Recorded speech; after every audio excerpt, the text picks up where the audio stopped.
दोस्तों आज हम एक निहायत ही पुरअसरार और दिलचस्प मौजू पर बात करेंगे, एक ऐसी किताब के बारे में जो बाइबल के दौर से भी ज्यादा कदीम जानी जाती है। जी हाँ दोस्तों, इस किताब का नाम है किताबे हनूक। दोस्तों इस किताब में न सिर्फ फरिश्तों और इंसानों के ताल्लुक का जिक्र है, बल्कि इस किताब में दियोकामत नेफिलिम्स के राज भी मौजूद हैं। दोस्तों अब सवाल तो ये है कि ये किताब क्यों छुपाई गई, इसके राज क्या है और क्या इस किताब में मौजूद बयान करदा वाक़यात हकीकत पर मबनी हैं भी या नहीं। आइए दोस्तों आज इस वीडियो में हम इन तमाम सवालात के जवाब जानते हैं। किताबे हनूक के बारे में बताते चलूं कि इसे बुक ऑफ इनोक भी कहा जाता है।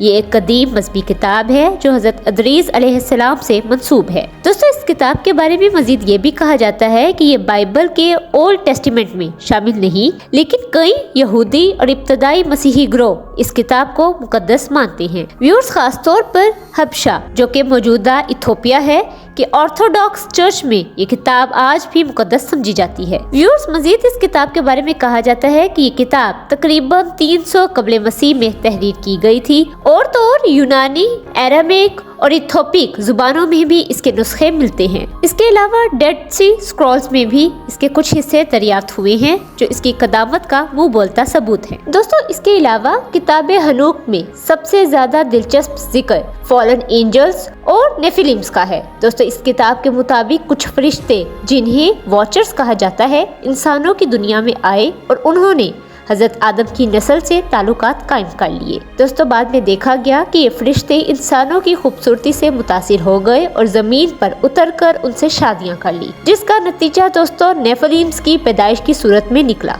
अब दोस्तों बहुत से लोगों के जहनों में ये सवाल होंगे कि ये नेफिलिम्स आखिर क्या है। दोस्तों नेफिलिम्स के बारे में बताती चलूं कि नेफिलिम्स वो दियोकामत इंसान थे जो इन गिरे हुए फरिश्तों यानी कि फॉलन एंजल्स और इंसानों की औलाद थे। दोस्तों ये निहायत ताकतवर और ज़हीन थे, लेकिन बाद में इनकी सरकशी और गुनाहों के सबब जमीन पर फसादात फैलने लगे। दोस्तों बाद में किताबे हनूक के मुताबिक यही नेफिलिम्स तूफाने नूह की एक बड़ी वजह बने, क्योंकि खुदावंद करीम ने दुनिया को उनके शर से पाक करने के लिए ही तूफान भेजा। और अब दोस्तों बात करें नेफिलिम्स के राज और जदीद तहकीक की, तो दोस्तों यहाँ पर मैं बताती चलूं कि कई माहिरीन का मानना है कि नेफिलिम्स का जिक्र सिर्फ मजहबी दास्तानों तक महदूद नहीं है, बल्कि इसके अलावा कई कदीम तहजीबों जैसे कि इजिप्ट, बेबीलोन और माया तहजीबों में भी ऐसे दियोकामत मखलूकात का जिक्र मिलता है। दोस्तों कुछ नजरिया साजों के मुताबिक दुनिया भर में फैले हुए बड़े पत्थर के मीनार और एहराम इन्हीं ताकतवर नेफिलिम्स की तामीरात हो सकते हैं। दोस्तों कुछ मुहक्किकीन और माहिरीन आसार कदीमा का तो ये भी दावा है कि मुख्तलिफ मकामात पर दियोकामत ढांचों की बाकियात मिली है,